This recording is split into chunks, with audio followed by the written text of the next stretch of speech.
എന്തായി? വരുന്ന വഴിക്ക് ടെക്സ്റ്റൈൽസിൽ കയറി. ഷർട്ട് എക്സൽ പോരെ ഇയാൾക്ക്. സ്റ്റേഷനിൽ പോയിട്ട് എന്തായി? ഞാൻ പോയില്ലല്ലോ. ഇയാളുടെ പെങ്ങളെ ജാമ്യത്തിലിറക്കാൻ ഞാൻ പോയാലുള്ള അവസ്ഥ എന്താ? പിന്നാരാ? അഡ്വക്കേറ്റ് ആണോ പോയത്? ഇയാൾ ആദ്യം ഈ ഷർട്ടും പാൻസും ഒക്കെ ഒന്ന് ഇട്ട് നോക്ക്. പാകമായില്ലെങ്കിൽ മാറ്റിയെടുക്കാനാ. അംബികയെ സ്റ്റേഷനിൽ ഇറക്കിയോ? അതാദ്യം പറ. അതെ, ഒച്ചയും ബഹളമൊന്നും വേണ്ട.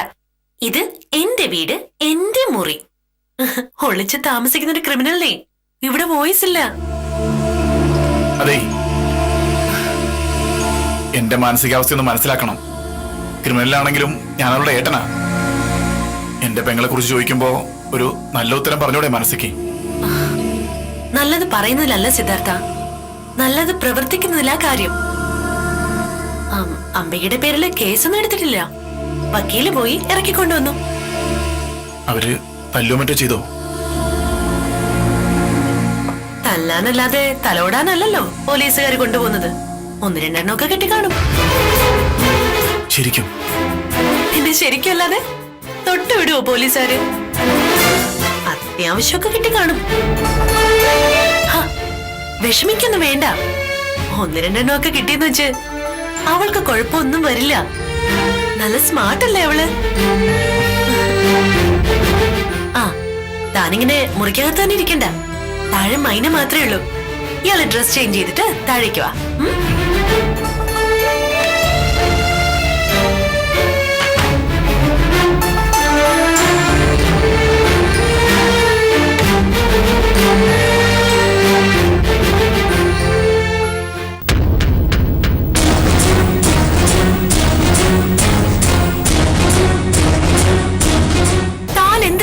മുറി വിട്ട് പുറത്തിറങ്ങിയത്? അതെ, ഈ താൻ എന്നുള്ള വിളിയൊക്കെ നിർത്തണം. നിന്നേക്കാ കുറഞ്ഞ 4-5 ഓണമെങ്കിലും ഞാൻ കൂടുതൽ ഉണ്ടിട്ടുണ്ട്. പറഞ്ഞു പറഞ്ഞ് പഴകിയ ഒരു പോളിസി ഉണ്ട്. Give respect and take respect. ഇങ്ങോട്ടുണ്ടെങ്കിൽ അങ്ങോട്ടും ഉണ്ട്. Mind it. ഇയാളെന്താ എന്നെ പഠിപ്പിക്കുന്നോ? ഓണം കൂടുതലുണ്ട് എന്റെ കാര്യമൊക്കെ പറഞ്ഞ് എന്നെ പഠിപ്പിക്കാൻ വന്നാലേ പിടിച്ച് പോലീസിൽ ഏൽപ്പിക്കും. പിന്നെ ഉണ്ണ ഗോതമ്പുണ്ട. എടോ, താൻ ഈ ലോകത്തൊന്നും അല്ല ജീവിക്കുന്നത്. ജയിലി ഗോതമ്പുണ്ടൊക്കെ മാറ്റിയിട്ട് കാലത്രയായി. നല്ല ചിക്കനും ചപ്പാത്തിയൊക്കെ അവിടെ. വേണമെങ്കിൽ ഒന്ന് പോയി നോക്ക്. ഞാൻ നല്ല കൊള്ളാവുന്ന കുടുംബത്തിലെയാ. ജയിലിൽ പോകേണ്ട ആവശ്യമൊന്നും എനിക്ക് വരില്ല. മൈനെ, ഞാനിപ്പോ നിന്നെ ഉപദ്രവിക്കാൻ ശ്രമിച്ചാ നീ എന്ത് ചെയ്യും? പിന്നെ ഉപദ്രവിക്കും. കിട്ടുന്നിടത്ത് ഞാൻ തലക്കിടിക്കും. ഇത്രയുള്ളൂ മൈനെ ജീവിതം. ആ ഒരു അടിയിൽ ഞാൻ മരിച്ചു പോയാ നീ കൊലപാതകയായി, പിന്നെ ജയിൽ പുള്ളിയായി മാറും. ഒന്നും നമ്മുടെ നിയന്ത്രണത്തിലല്ല മൈനെ. വരും ഓരോ ദശ വന്ന പോലെ പോവും എന്നല്ലേ? അതെ, എന്താ ഇവിടെ? എന്താടി? ഒന്നുമില്ല. എത്രയും പെട്ടെന്ന് ഇയാളെ പിടിച്ച് പുറത്താകണം. ഇല്ലെങ്കിലേ SP-യുടെ പെങ്ങളാന്ന് പറഞ്ഞിട്ട് കാര്യമൊന്നുമില്ല. നീ അകത്ത് പോവും. ഇരുമ്പഴി എണ്ണു മോളെ നീ. ഏയ് ഇല്ല, എന്നെ പോലീസ് കൊണ്ടുപോയാ മൈന പറഞ്ഞിട്ട് ഇവിടെ വന്ന് താമസിച്ചാന്ന് ഞാൻ അങ്ങ് പറയും. അകത്ത് പോകുന്നെങ്കിലേ നമ്മൾ രണ്ടുപേരും ഒരുമിച്ച് അങ്ങ് പോവും. അതുറപ്പാ.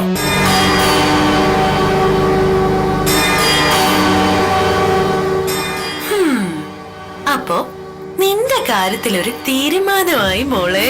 കൂടി എവിടുന്ന്? വേണുവിന് വേറെ കുഴപ്പങ്ങളൊന്നും തോന്നുന്നില്ലല്ലോ? ഇല്ല. ഏതെങ്കിലും വശത്തേക്ക് തിരിയുമ്പോഴോ ചെരിയുമ്പോഴോ മറ്റോ വേദന എന്തെങ്കിലും? ഇല്ല, അങ്ങനെ ഫീൽ ചെയ്യുന്നില്ല. ഗുഡ്. അപ്പോ ഇന്ന് ഡിസ്ചാർജ് ചെയ്യാം. ഒരു കുഴപ്പമില്ല അല്ലേ മോളെ? ഇല്ല, ഹീസ് ഓൾ റൈറ്റ്. എന്നാലും കുറച്ചു ദിവസത്തേക്ക് ശ്രദ്ധിക്കണം. ഓവർ സ്ട്രെയിൻ ചെയ്യരുത്. ഭാരമുള്ള സാധനങ്ങളൊന്നും എടുക്കരുത്. ഏയ്, അല്ലെങ്കിലും അങ്ങനെയുള്ള ജോലിയൊന്നും ഇവൻ ചെയ്യാറില്ലല്ലോ. ഇന്ന് ഡിസ്ചാർജ് ചെയ്യാന്ന്. 11 മണിക്ക് ഡോക്ടർ ശരത്ത് വരും. ഒരു ചെക്കപ്പും കൂടി കഴിഞ്ഞിട്ട് പോവാം. ഓക്കെ?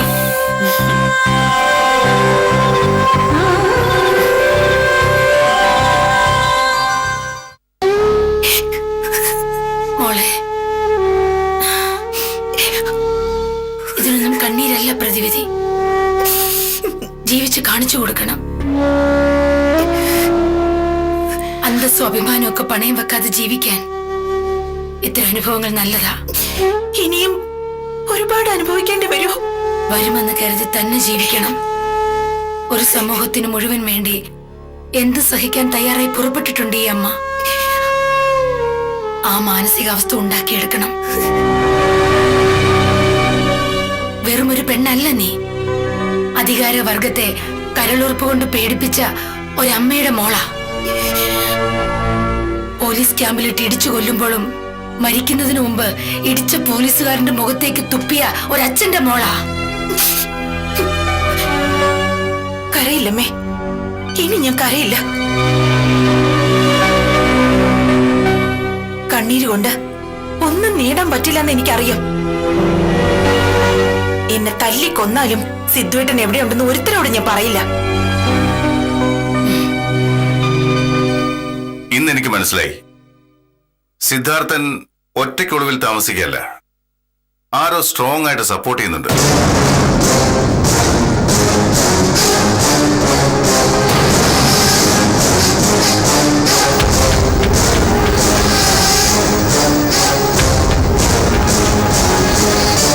എന്താ അത്രയ്ക്ക് ഉറപ്പിച്ചു പറയാൻ? ഗൗരി, അവന്റെ പെങ്ങളെ കൊണ്ടുവന്ന് സ്റ്റേഷനിൽ ഇരുത്തിയപ്പോ മണിക്കൂറുകൾക്കുള്ളിൽ അഡ്വക്കേറ്റ് വന്ന് ഇറക്കിക്കൊണ്ടുപോയി.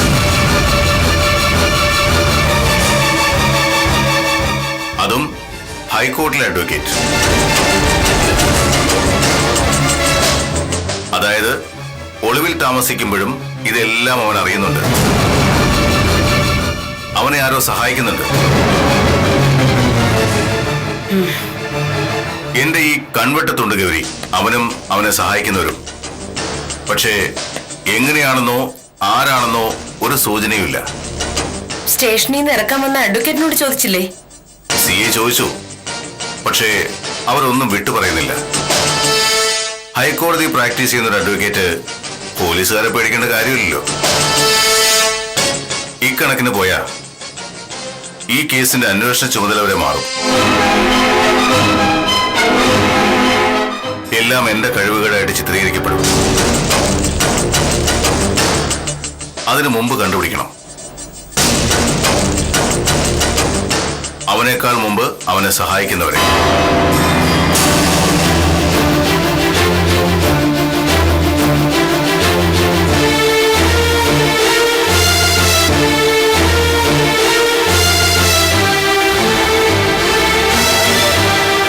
എന്തു പറ്റി മനസ്സേ? ഇതിൽ കൂടുതൽ എന്ത് പറ്റാനാ? ഏട്ടനാകെ ടെൻഷനിലാണ്. ഈ പോലീസുകാരുടെ ജോലി എന്ന് പറയുന്നത് ഹൈ പ്രഷറാ സിദ്ധാർത്ഥ്. തന്നെ കിട്ടാതെ നാടൊട്ടുക്ക് ഓടി നടക്കാ പോലീസ്. ഇതിന്റെ ഉത്തരവാദിത്വം ഏട്ടന്റെ തലയിലും. ഞാൻ പിടികൊടുക്കട്ടെ മനസ്സേ, നിനക്കും ഈ ടെൻഷനൊക്കെ ഒഴിവായി കിട്ടും. അങ്ങനെ പിടികൊടുക്കാനായിരുന്നെങ്കിൽ ഇത്രയ്ക്ക് കഷ്ടപ്പെടണമായിരുന്നോ?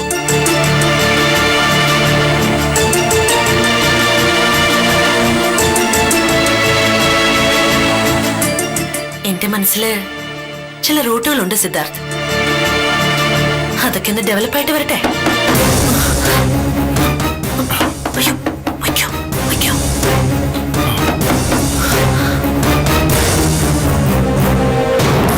അയാളെന്തേ? സിദ്ധാർത്ഥ്, മൈനയാ?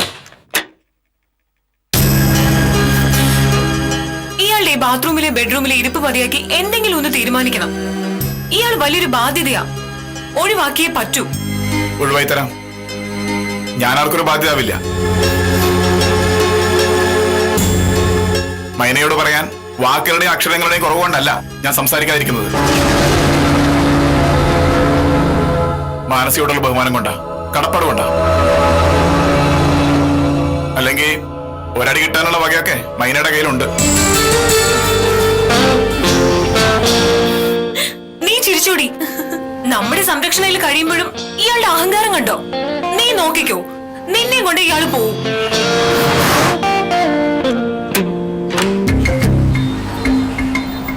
ആണോ? അവള് പറഞ്ഞതുപോലെ നീ എനിക്ക് പണിയാവോ? ആ, മിക്കവാറും.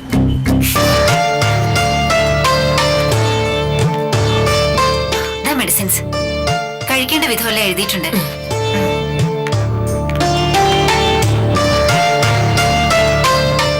ആ, എന്നാ ഇറങ്ങാം. ഡോക്ടർ ഡോക്ടറെ ഒന്ന് കണ്ടിട്ട് വേണ്ടി പോകാൻ. രാവിലെ കണ്ടതല്ലേ?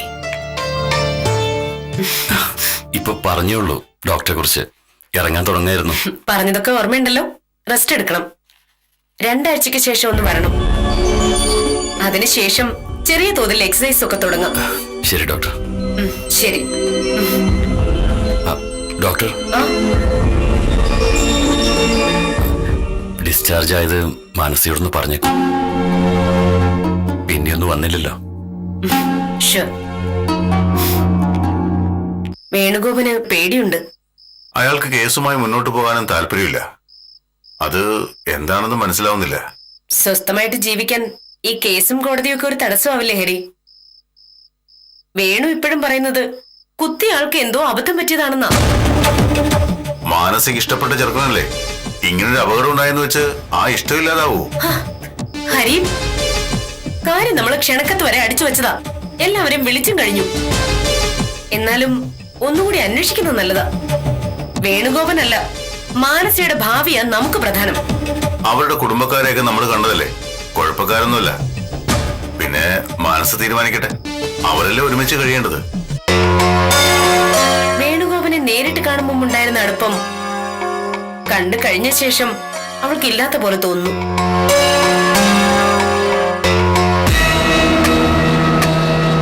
എന്റെ തോന്നലാണോ എന്നറിയില്ല. എന്തായാലും അവളുടെ അഭിപ്രായത്തിന് എന്തെങ്കിലും മാറ്റം ഉണ്ടോ എന്ന് ചോദിച്ചറിയണം.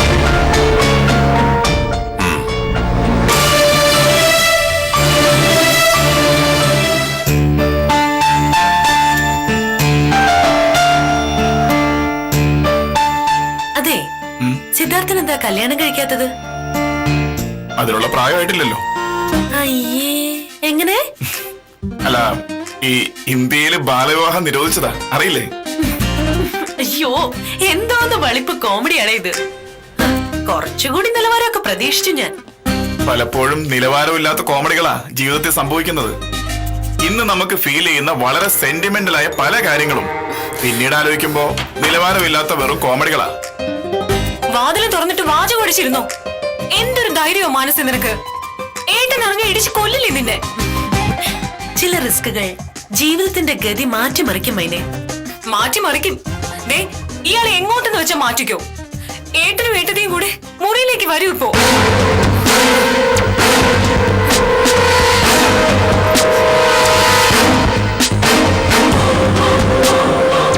ഈശ്വര, എങ്ങോട്ടേക്ക് മാറ്റും സിദ്ധാർത്ഥനെ? ഇറക്കി വിട് മാനസേ, എവിടെയെങ്കിലും പോട്ടെ. എനിക്കേ പോകാൻ സ്ഥലമില്ലാത്തതുകൊണ്ടല്ല. അങ്ങനെ നടന്നല്ലേ ഇറക്കി വിട്ടാ പേടിക്കില്ല ഞാൻ. ഓ, ഒളിച്ച് താമസിക്കാം. എന്നിട്ട് അഹങ്കാരം കണ്ടോ? തൽക്കാലം സിദ്ധാർത്ഥനെ നിന്റെ മുറിയില് താമസിപ്പിക്കോ? അയ്യടാ, എന്റെ മുറിയിലേക്കൊന്നും മാറ്റണ്ട. കുറച്ചു സമയത്തേക്ക് മതിയടി പെണ്ണെ. ഏട്ടനെ എടുത്തേം പോയി കഴിയുമ്പോ ഞാൻ ഇങ്ങോട്ട് വിളിച്ചോളാം. ശ്ശോ, ഇത് വലിയ കഷ്ടമായല്ലോ. അതെ, ആ കുട്ടിക്ക് സമ്മതമല്ലേ ഞാൻ ടെറസിലെങ്ങനെ പോയി കിടന്നോളാം.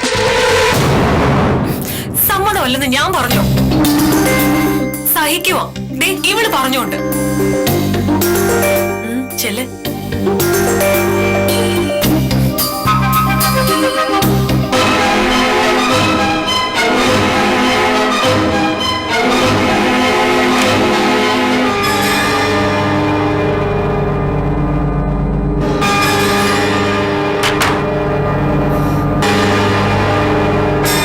അതെ, ഇവിടെ ഒന്നും ഇരിക്കരുത്. ഞാൻ കിടക്കുന്ന കട്ടിലായത്. കുട്ടിക്ക് വല്ല പകർച്ചവ്യാധിയോ അങ്ങനെ വല്ല രോഗമുണ്ടോ? എനിക്കൊരു രോഗമില്ല. ഞാൻ വിചാരിച്ചു ഈ കട്ടിലിരുന്ന പകരുന്ന വല്ല അസുഖം ഉണ്ടോന്ന്. പ്രായം തികഞ്ഞൊരു പെൺകുട്ടിയുടെ മുറിയായത്. ഇവിടെ അന്യ പുരുഷൻ ഇരിക്കാൻ പാടില്ല. അതെ, ഈ അന്യത എന്ന് വെച്ചാ തികച്ചും ആപേക്ഷികമാ. ഉള്ളിലൊരു സ്നേഹം കരുതി വെച്ചാ അന്യത തോന്നില്ല. അന്യനല്ലാതെ പിന്നെ സ്വന്തക്കാരനാണോ? ആവാം. ഈ ലോകത്ത് എല്ലാവരും പരസ്പരം സ്വന്തക്കാരാണ് മൈനെ. ഓരോരുത്തരെയും പരിചയപ്പെടാൻ ഓരോ നിമിത്തമുണ്ടെന്ന് മാത്രം. എനിക്ക് ഈ വാചകം ഒന്നും കേൾക്കണ്ട. ഈശ്വരന്മാരെ, ഒരു ചെറുക്ക എന്റെ മുറിക്കകത്ത് എന്നെ സമ്മതിക്കണം. ചില ആംഗിളിൽ നിന്ന് നോക്കുമ്പോ മൈനയുടെ മുഖം വല്ലാതെ വൃത്തികേടാ.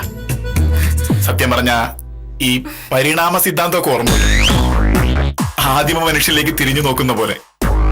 കൊരങ്ങിലേക്ക് അല്ലേ? ആ, എന്ന് ഞാൻ പറഞ്ഞില്ല. പറയണ്ടല്ലോ, പരിണാമ സിദ്ധാന്തം എന്നൊക്കെ പറഞ്ഞാ എനിക്ക് മനസ്സിലാവും.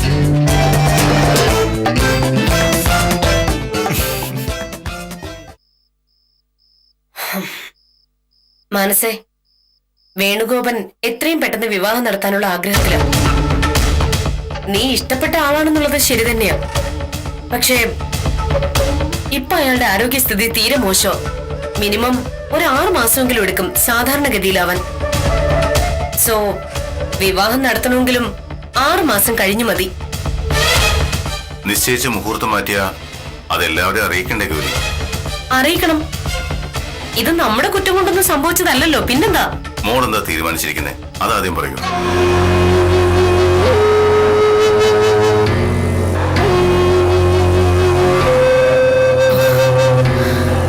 മുഹൂർത്തം മാറ്റണ്ടേട്ടാ. വേണുഗോപന്റെ ആഗ്രഹം പോലെ നിശ്ചയിച്ച മുഹൂർത്തത്തിൽ തന്നെ കല്യാണം നടക്കട്ടെ.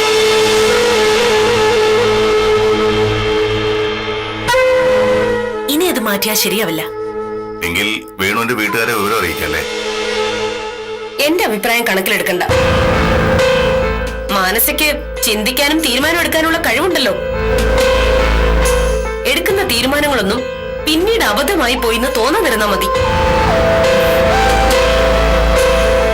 ഇല്ല, ഒരബദ്ധവും പറ്റില്ല എനിക്ക്.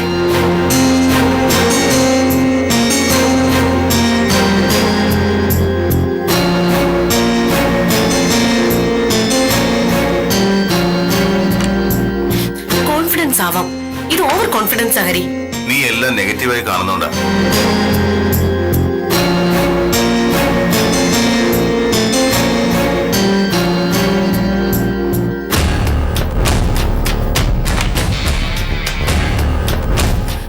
എന്തിനാ ഏട്ടനും എടുത്തിയും വന്നത്? നിന്റെ മുഖത്തെന്താ ഒരു ഗൗരവം? എന്ത് പറ്റി?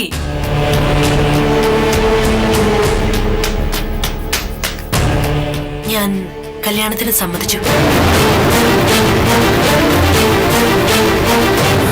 ആരുമായിട്ട്? വേണുഗോപനുമായിട്ട്.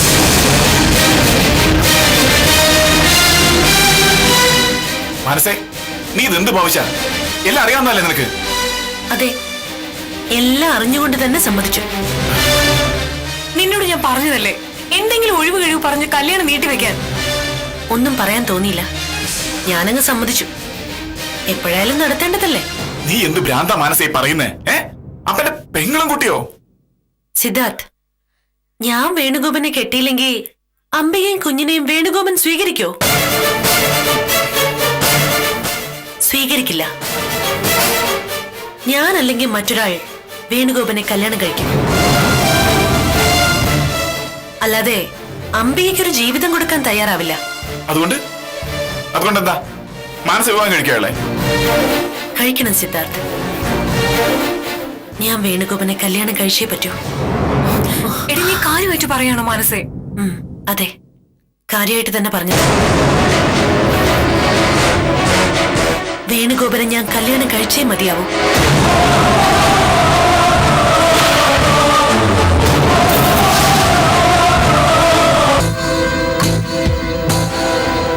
ഒന്നും മനസ്സിൽ കാണാതെ മാനസ് ഏതായാലും കല്യാണത്തിന് സമ്മതിക്കില്ല. അതെന്തായിരിക്കും? മൈനയ്ക്ക് എന്തെങ്കിലും ഊഹിക്കാൻ പറ്റുന്നുണ്ടോ? ദേ, നിങ്ങളുടെ കാര്യത്തിൽ ഊഹിക്കലല്ല എന്റെ പണി. ഇതിപ്പോ എന്റെ കാര്യം മാത്രമല്ലല്ലോ, മാനസയുടെ ജീവിതം കൂടിയാണ്. അത് നന്നായി പോണോന്ന് മൈനയ്ക്ക് ആഗ്രഹമില്ലേ? എന്റെ ആഗ്രഹങ്ങളല്ല പ്രധാനം, മാനസയുടെ തീരുമാനങ്ങളാ. വ്യക്തമായി ആലോചിക്കാതെ അവൾ ഒരു തീരുമാനവും എടുക്കില്ല. നീ എന്താ മനസ്സിൽ ഉദ്ദേശിക്കുന്നത്? ആരെങ്കിലും അറിഞ്ഞാലത്തെ അവസ്ഥ നീ ഒന്ന് ആലോചിച്ചു നോക്ക്. കെട്ടിക്കാൻ പ്രായമായ 2 പെൺകുട്ടികളുടെ മുറിക്കകത്ത് ഒരു ചെറുപ്പക്കാരൻ ഒളിച്ചു താമസിക്കുന്നു. മാനം പോവില്ലേ? ഒളിച്ചു താമസിച്ചു എന്ന് കരുതി മാനം പോകുന്ന എങ്ങനെ? അത്രക്ക് അന്തസ്സെട്ട ആളാണോ ഞാൻ? ഇയാൾ എങ്ങനത്തെ ആളായാലും എന്റെ മുറിയിൽ ഇരിക്കണ്ട. ദേ, വിളിച്ചോണ്ട് പോകുന്നുണ്ടോ നീ? എനിക്കിപ്പോ സിദ്ധാർത്ഥനൊരു കൂട്ടായി. സിദ്ധാർത്ഥ, അയ്യോ അപ്പൂസാ, ഞാനിപ്പോ വരട്ടോ.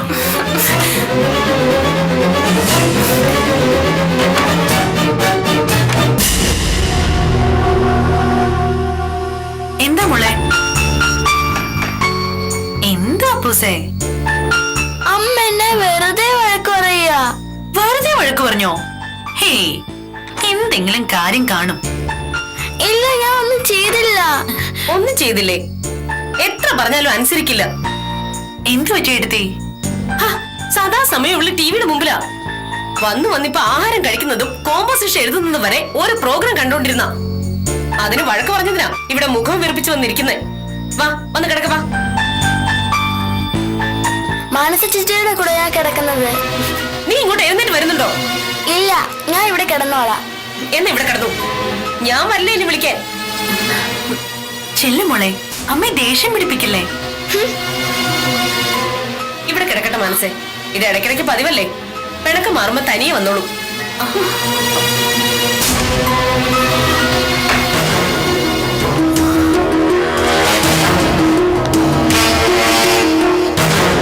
അപ്പോ ഞാൻ ഉറങ്ങി.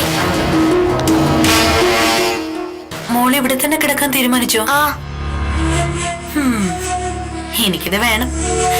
ഇവിടെ തന്നെ കിടന്നോണേ. ചിട്ടി ഇപ്പൊ വരാം.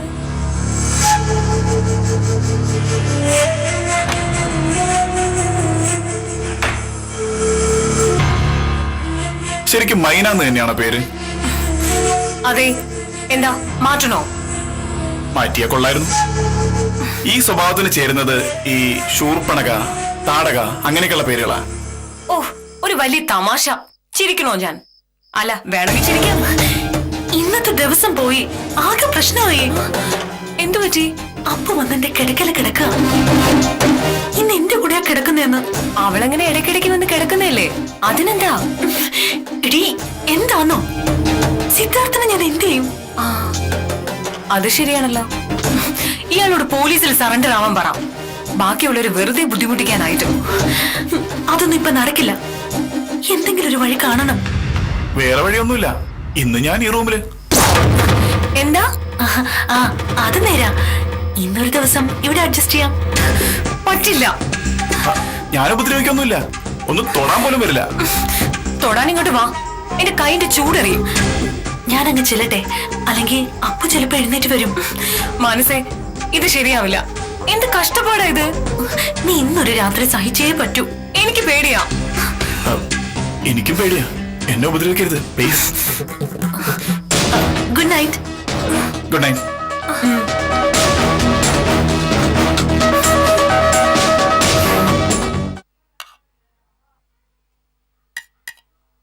ഞാൻ നാളെ കളപ്പുരയ്ക്കൽ വരെ ഒന്ന് പോകാൻ നിശ്ചയിച്ചു. അത് വേണോടി മോളെ, അവരൊക്കെ വലിയ ആളാ. വലിയ ആളുകളാണെങ്കിൽ അവർക്കും കൊള്ളാം. ചെറിയൊരാളുണ്ടല്ലോ അവിടെ, മൈന. നമുക്ക് അവളെ വിട്ടു തന്നാ മതി. നീ ചെന്ന് ചോദിച്ചാ അവര് കൂടെ വിടുമെന്ന് തോന്നണ്ടോ? വിട്ടില്ലെങ്കിൽ അടുത്ത വഴി. സാമം ദാനം ഭേദം, പിന്നെ മതി ദണ്ഡം. ഇതില് ആദ്യ സാമം. സമാധാനത്തിൽ ചെന്ന് ചോദിക്കാം.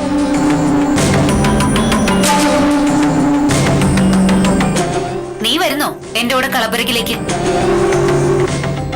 ഞാൻ വന്ന വഴക്കാകും. ആദ്യം ചേച്ചി എന്ന് പെണ്ണ് ചോദിക്കേ. വിട്ടു തന്നില്ലെങ്കിൽ പിന്നെ കൂടുതലൊന്നും ആലോചിക്കാനില്ല. അപ്പൂപ്പൻ പറഞ്ഞതുപോലെ 19ാമത്തെ അടവ് പൂഴിക്കടകൻ. കണ്ണും പൂട്ടിക്ക് കൊണ്ടുവരും.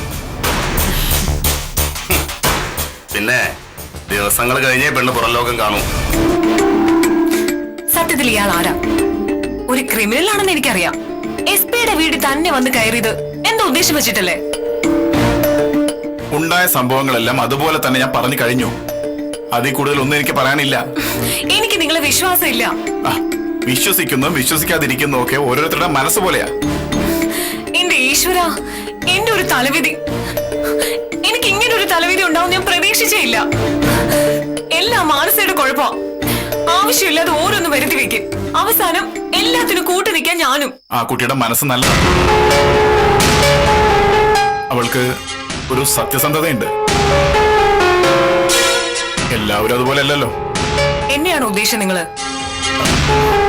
എന്റെ മുറിയിൽ കയറി ഒളിച്ചിരുന്നിട്ട് എനിക്ക് സത്യസന്ധതയില്ല എന്നാണോ നിങ്ങൾ പറഞ്ഞു വരുന്നത്? പറ. എഴുതാപ്പുറം വായിക്കണ്ട. ഞാൻ അങ്ങനൊന്നും പറഞ്ഞിട്ടില്ല. പറഞ്ഞിട്ടില്ല, പക്ഷെ ഉദ്ദേശിച്ചു. നാട് മുഴുവൻ നിങ്ങളെ തേടി നടക്കുക ഏട്ടനും പോലീസുകാരും.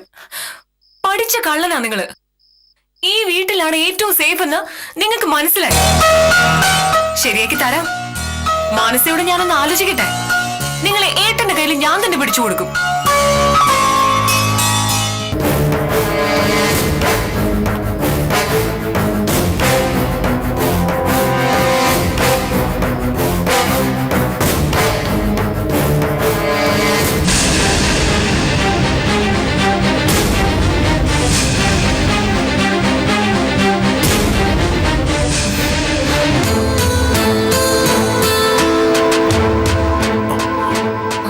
മോൾ ഉറങ്ങിയില്ലേ?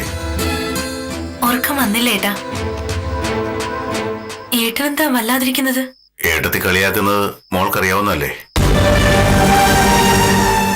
ഡിപ്പാർട്ട്മെന്റിൽ അതിനേക്കാൾ കൂടുതൽ അപഹാസ്യനാവുകയാണ് ഞാൻ. എങ്ങനെയെങ്കിലും സിദ്ധാർത്ഥിനെ കണ്ടുപിടിക്കണം മോളെ.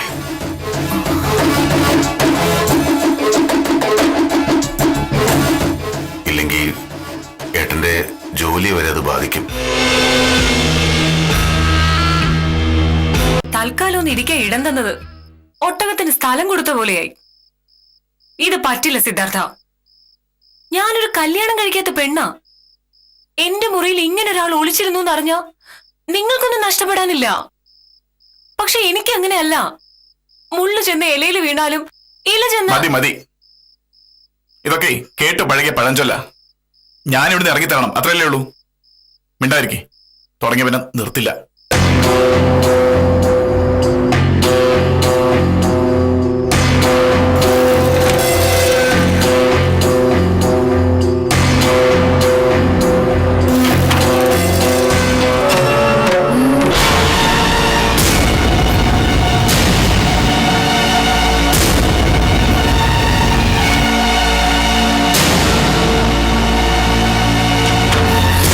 എന്താ? പുറത്ത് മാനസിക ഏട്ടനുണ്ട്. ഇത്രയും സമയമായിട്ട് ഉറക്കമുളച്ചിരിക്കല്ലേ? ചെല് ചെല് ചെല്.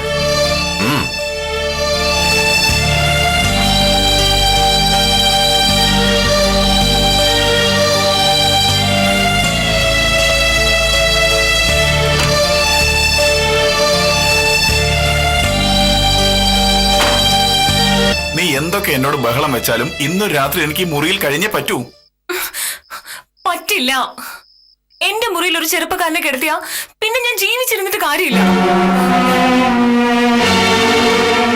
മീനെ, എന്റെ അനിയത്തിയെയും കുഞ്ഞിനെ ഉപേക്ഷിച്ച് കടന്നു കളഞ്ഞ ഒരാളെ ഞാൻ കൊല്ലാൻ ശ്രമിച്ചത്. ഒരു പെണ്ണിന്റെ വിശുദ്ധിയെക്കുറിച്ച് എനിക്ക് നന്നായിട്ട് അറിയാം. ഒരു നോട്ടം കൊണ്ട് പോലും നിന്നോട് ഞാൻ തെറ്റ് ചെയ്യില്ല. എന്തൊക്കെ പറഞ്ഞാലും ഈ മുറി കിടക്കാൻ ഞാൻ സമ്മതിക്കില്ല. സമ്മതിച്ചില്ലെങ്കിൽ നിനക്കല്ല, മാനസിക കുഴപ്പം. പുറത്ത് നിങ്ങളുടെ ചേട്ടനുണ്ട്, SP ഹരിശങ്കർ. അയാൾ എന്നെ കണ്ട ആ നിമിഷം അറസ്റ്റ് ചെയ്യും. മാനസയുടെ മുറിയിലാണ് അഭയം തന്നതെന്ന് എനിക്ക് പറയേണ്ടി വരും. കുറ്റവാളിക്കുള്ള ശിക്ഷ എനിക്കും കുറ്റവാളിയെ ഒളിപ്പിച്ചതിനുള്ള ശിക്ഷ മാനസികം കിട്ടും. എന്ത് വേണം പറഞ്ഞോ. എന്തൊരു കഷ്ടം ഐശ്വര്യ ഇത്. ഞാനിനി എന്ത് ചെയ്യും? മൈന ഒന്നും ചെയ്യണ്ട. ഞാൻ എന്താ ഇവിടെ എവിടെയെങ്കിലും ഇരുന്നോളാം. തന്നെ ഒന്നും നോക്ക പോലും ചെയ്യില്ല.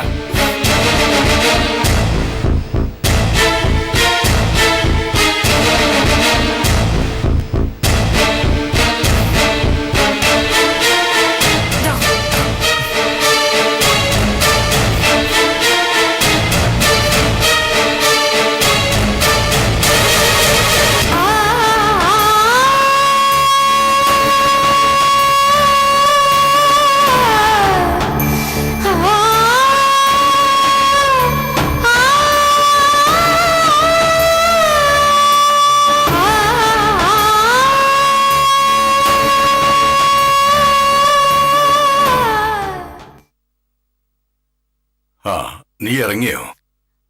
പോയിട്ട് വരാം. ഞാൻ കൂടി വരണോ? വേണ്ട, ഞാൻ ഒറ്റയ്ക്ക് മതി. അല്ലെങ്കിൽ ചിലപ്പോ വഴക്കായാലോ. ശരി. ഇറങ്ങട്ടേടാ. എന്താ ചേച്ചി അവിടെ ചെന്ന് പറയാൻ പോകുന്നത്? അങ്ങനെ പ്രത്യേകിച്ച് പ്ലാനൊന്നുമില്ല. നമ്മൾ വളർത്തിയ കുട്ടിയാ. 10-16 വയസ്സുവരെ ഇവിടെ ഉണ്ടായിരുന്ന കുട്ടിയാ. അവളെ നമുക്ക് തിരിച്ചു വേണം. തരില്ലെന്ന് പറഞ്ഞ പറയാൻ അവർക്ക് അധികാരമില്ല, അവകാശമില്ല.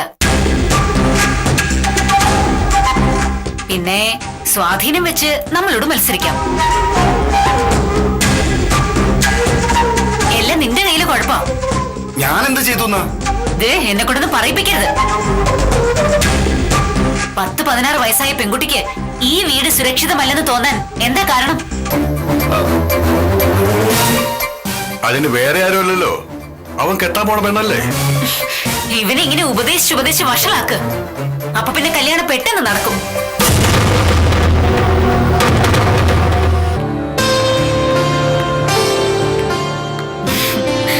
ഹരി വയ്ക്കും, ഞാൻ എന്റെ വണ്ടി വന്നോളാം.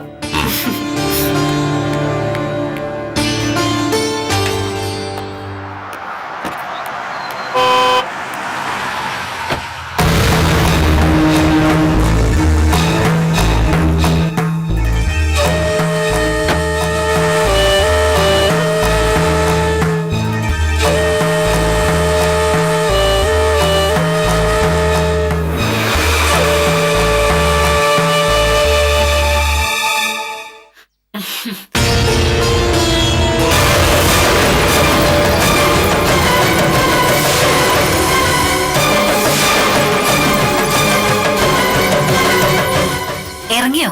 ആ, ഇറങ്ങി. ഒരു അരമണിക്കൂർ കഴിഞ്ഞു പോയാ പോരെ? ഒന്ന് സംസാരിച്ചിട്ട്. ഹരി സംസാരിക്കും, എനിക്ക് നോക്കിയുള്ളതാ. അതല്ല, എനിക്ക് രണ്ടുപേരോടും കൂടിയാ സംസാരിക്കേണ്ടത്.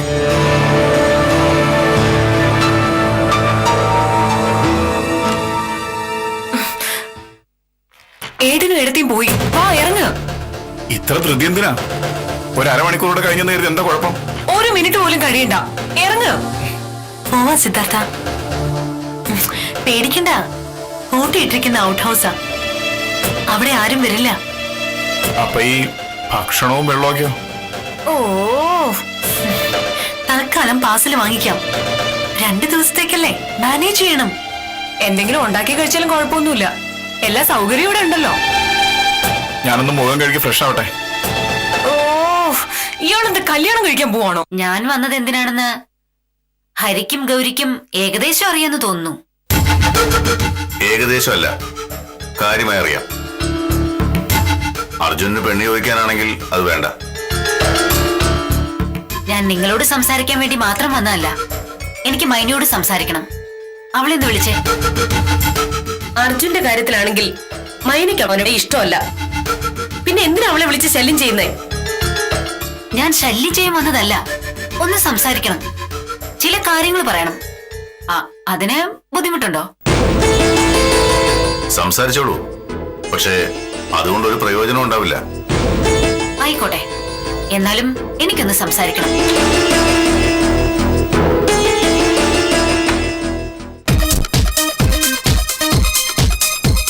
ഈ സോപ്പും തോർത്തും പേസ്റ്റും ഒക്കെ എടുക്കണ്ടേ? അതൊക്കെ അവിടെ എത്തിച്ചു തരും. ഒന്ന് ഇറങ്ങാവോ?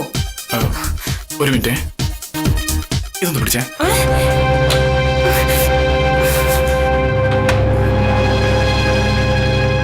മൈന മുകളിലത്തെ മുറിയിൽ എവിടെങ്കിലും ഉണ്ടാവും. ഞാനൊന്ന് സംസാരിച്ചിട്ട് വരാം. നിങ്ങള് അതിനുമ്പ് പൊക്കളയല്ലേ? പെട്ടെന്നാവണം, തിരക്കുണ്ട്.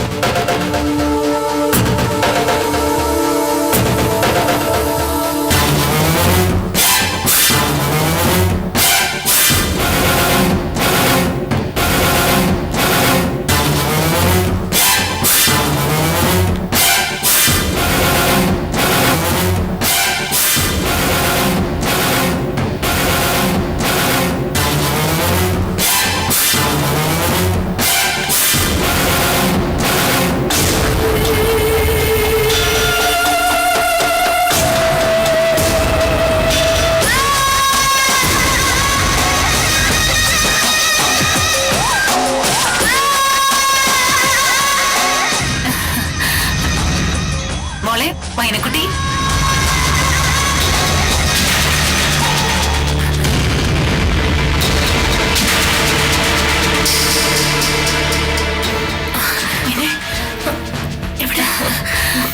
മോളെ മൈനക്കുട്ടി, മോളെ എത്ര കാലായി കണ്ടിട്ട്? ഇപ്പൊ കണ്ടില്ലേ? അങ്ങനെ കണ്ട പോരെ ചേച്ചിക്ക്. ദിവസം കണ്ടോണ്ടിരിക്കണം. മീനു എടുത്തി മരിക്കും മുമ്പ് എന്നെ ഏൽപ്പിച്ച കുട്ടിയാ നീ. അന്ന് നീ തീരെ ചെറുപ്പമായിരുന്നു. ആശിച്ച് താഴെ ഇരിക്കേ, ഞാൻ അങ്ങോട്ട് വരാം. നമുക്ക് അവിടെ നിന്ന് സംസാരിക്കാം. വാ ആശ ചേച്ചി, അവള് വന്നോളൂ. വാ.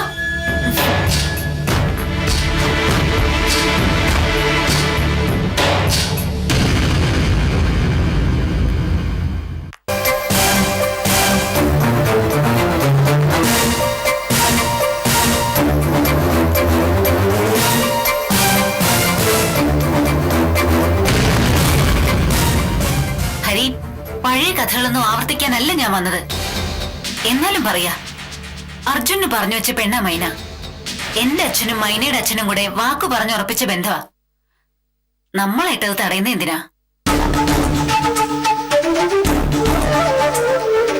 ഇവിടെ ആരും തടയുന്നില്ല. അവൾക്ക് ഇഷ്ടമാണെങ്കിൽ ഞങ്ങൾക്ക് എതിർപ്പില്ല. ഹരി, ഇപ്പൊ അവക്ക് ഇഷ്ടക്കുറവുണ്ടെങ്കിൽ അത് ഇവിടെ താമസിക്കുന്നതുകൊണ്ടാ. അല്ലാതെ ഞങ്ങളുടെ കുടുംബത്തെ വെറുത്തതുകൊണ്ടൊന്നുമല്ല.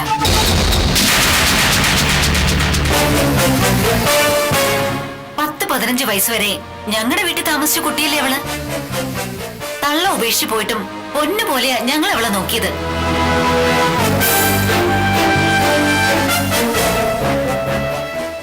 എന്നിട്ടും മാനസികമായിട്ട് അടുത്തതാ ഞങ്ങൾക്ക് വിനയായത്.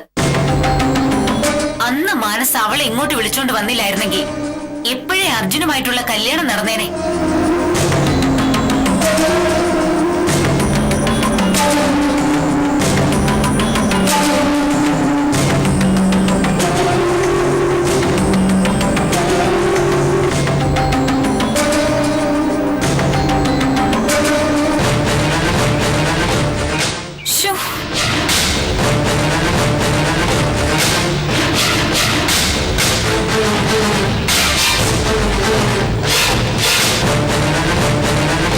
എന്താടി, അയാൾ ഇവിടെ എങ്ങും കാണാനില്ല.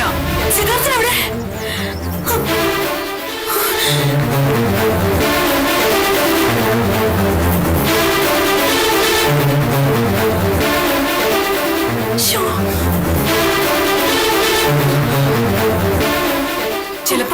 ചിലപ്പോ ഇവിടുന്ന് പോയി കാണും. പോയെങ്കിൽ പോട്ടെ, ശല്യം ഒഴിവായല്ലോ. ഉള്ളിലൊന്ന് വെച്ചിട്ട് പുറത്ത് മറ്റൊന്ന് പറയുന്ന സ്വഭാവം എനിക്കില്ല. അർജുന്റെ മുറപ്പെണ്ണാണ് മൈന. അതുകൊണ്ട് ഞങ്ങൾക്ക് അവളെ വേണം. അവര് തമ്മിൽ ഇഷ്ടത്തിലാ. ആ പറഞ്ഞത് ശരിയല്ല. അർജുന് മൈന ഇഷ്ടമായിരിക്കാം, പക്ഷെ മൈനയ്ക്ക് അവനോട് വെറുപ്പാ. അവൾക്ക് ഇഷ്ടമായിരുന്നു. ഇവിടെ വന്നതിന് ശേഷം ഈ വെറുപ്പ് നിങ്ങൾ ഉണ്ടാക്കിയെടുത്തതാ. ഇത്രയ്ക്കൊന്നും സംസാരിക്കേണ്ട കാര്യമില്ല. മൈന സ്വന്തമായിട്ട് ചിന്തിക്കാനും പ്രവർത്തിക്കാനും പ്രാപ്തിയുള്ള പെൺകുട്ടിയാ. അവള് തീരുമാനിക്കട്ടെ. അതെ, മൈനയ്ക്ക് ഇഷ്ടമാണെങ്കിൽ ഇപ്പൊ തന്നെ വിളിച്ചോണ്ട് പോയിക്കോ.